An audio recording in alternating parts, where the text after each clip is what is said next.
শেষ 10 দিন ইতিকাফ মাস্ট। ইতিকাফটা যদি আপনি শেষ 10 দিন মসজিদে করতে পারেন এবং ইতিকাফ বসে অতিরিক্ত অপ্রয়োজনীয় মোবাইল টিপাটিপি বন্ধ করতে পারেন, অটোমেটিকলি আপনার রমজানকে আপনি সার্থক করতে পারবেন ইনশাআল্লাহ।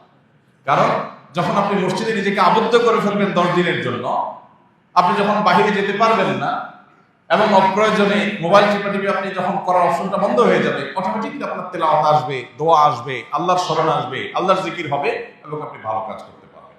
এজন্য লাইলাতুল কদর পেতে হলেও ইতিকাফের কোনো বিকল্প নাই। ইতিকাফ করার জন্য মসজিদগুলোতে লটারি হওয়া দরকার। দুর্ভাগ্য আমাদের এখন ইতিকাফ করার জন্য লোক খুঁজে পাওয়া যায় না।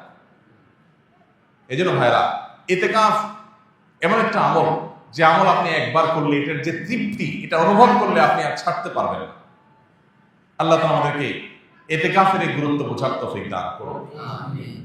ইতিকাফ এমন আমল যে নবী করিম সাল্লাল্লাহু আলাইহি সাল্লাম রমজান মাস যখনই রমজানের রোজা ফরজ হয়েছে দ্বিতীয় হিজরিতে, তখন থেকে তার ওফাত দশম হিজরিতে হয়েছে। এই 8 বছরের দীর্ঘ সময়ে কোনো দিন, কোনো রমজানে তিনি ইতিকাফ ছাড়েন নাই। প্রত্যেক রমজানে প্রতি বছর তিনি ইতিকাফ করেছেন। যে আমল প্রিয় নবীজি একটি রমজানে একটি বছরও ছাড়েন নাই, সেটা আপনি জীবনে 1 বছরও করেন নাই। বেশিরভাগ মুসল্লিদের অবস্থা। এখানে হাত তুলতে বলা হয়, কারা কারা জীবনে ইতিকাফ করেছেন, অল্প কিছু হাত উঠবে। বেশিরভাগ মানুষ জীবনে একবারও বসেন নাই। যেটা রাসূল সাল্লাল্লাহু আলাইহি ওয়াসাল্লাম জীবনে একবারও ছাড়েন নাই, সেটা আপনি জীবনে একবারও করেন নাই। আপনি কি উম্মত, কি জান্নাত প্রত্যাশী, আপনি নিজের মূল্যায়ন নিজে করেন। রাসূল সাল্লাল্লাহু আলাইহি ওয়াসাল্লাম জীবনে যেটা ছাড়েন নাই, এটা আপনি 1-2 বার হলে তো করবেন। এই জন্য ইতিকাফ করার নিয়ত করবো তো ইনশাআল্লাহ। এখন থেকে বলতেছি, কারণ ইতিকাফ 20 রমজান সন্ধ্যা সূর্য ডোবার আগে আগে আপনাকে শুরু করতে হবে। তখন বললে তো আর আপনি প্রস্তুতি নিতে পারবেন না। এখন আগে থেকে বললাম 10-12 দিন সময় আছে, এর মধ্যে আপনি প্রস্তুতি নেন, প্রিপারেশন নেন, পরিকল্পনা করেন।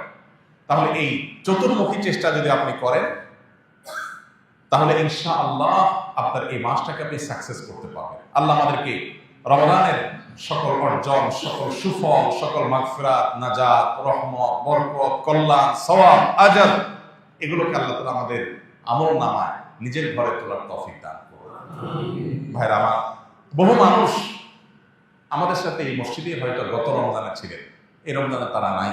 এই মহিপল্লীর বহু পুরাতন বাসিন্দা আছেন। আল্লাহ জহির সাহেব মসজিদের সহসভাপতি ছিলেন।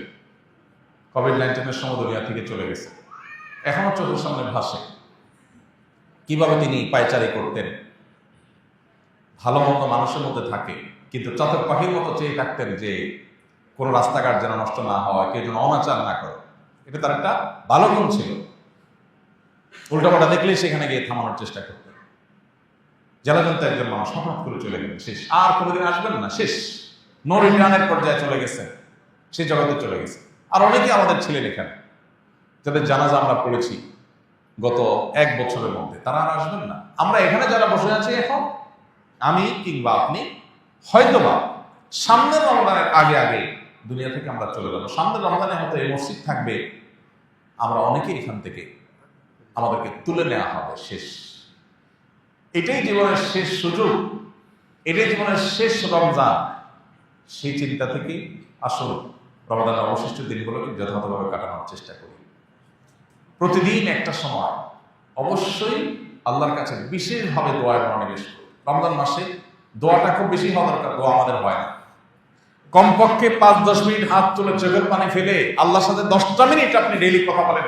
24 ঘন্টার মধ্যে 10টা মিনিট দোয়ার জন্য বরাদ্দ রাখেন। ইফতারের আগে হুলস্থুল কোনোভাবে আমরা থামাইতে পারি না। ইফতারের 15 মিনিট আগে বাসার সমস্ত আয়োজন স্টপ করে দেন, যা যেখানে আছে। এইভাবে পেঁয়াজি এখনো চুলার উপরে আছে, চুলা বন্ধ করে দেন। এই পেঁয়াজি মাগরিবের পরে খাবো, আজকে আর দরকার নাই, কারণ এখন এটা করতে গেলে আজকের দোয়াটা মিস হয়ে যাবে। 15 মিনিট আছে, এখন পরিবারের সময় আল্লাহর কাছে হাত তোলে। ইফতারের আগে দোয়া কবুল হয়। ভোর রাত দোয়া কবুলের সময়। ভোর রাতে উঠেও আমরা মোবাইল টিপাটিপি বন্ধ হয় না। ফেসবুকের নোটিফিকেশন, যুবক পোলাপানে মা বাপ চিল্লাইতে মোবাইল হাত থেকে রাখে না। এরপর এসে খাবে, এমন সময় খাবে যে তার খাবারের প্লেট এক হাতে, আর এক হাতে খাবারের লোকমা, আর এদিকে মসজিদের মুয়াজ্জিনের হাতে মাইক। কম্পিটিশন চলে, কে আগে দেয়, কি মুয়াজ্জিন আগে আজান শুরু করে দেয়, সে আগে শেষ করতে পারে, কম্পিটিশন হয়। এটা কি সাহারি না তামাশা? শেষ সময় সাহারি করতে বলা হয়েছে, এর মানে এই না যে লাস্ট মিনিট পর্যন্ত আপনি খাবেন। নবী করিম সাল্লাল্লাহু আলাইহি ওয়াসাল্লাম সাহরি খেয়ে শেষ করে ফজর নামাজ শুরু করতেন, মাঝখানে 50 আয়াত তেলাওয়াতের মতো আনুমানিক 10 মিনিট সময় গ্যাপ থাকতো। তাহলে শেষের দিকে সাহরিতে শেষে করেন আর আগে করেন, ভোর রাতে যখন উঠেন একটু দোয়া, এটা যদি আপনি করেন ইনশাআল্লাহ বিদিল্লাহ রমজানটা আপনার কাছে প্রাণবন্ত হবে, উপভোগ্য হবে। আপনি রমজানকে ফিল করতে পারবেন। 10টা মিনিট করে ডেলি কাদার ব্যবস্থা করার অভ্যাস করেন, পরিবারের সব সদস্যদেরকে নিয়ে বা যার যার মতো করে সবাই দোয়া করেন। চেষ্টা করবো ইনশাআল্লাহ। আল্লাহ আমাদেরকে তৌফিক দান করুন।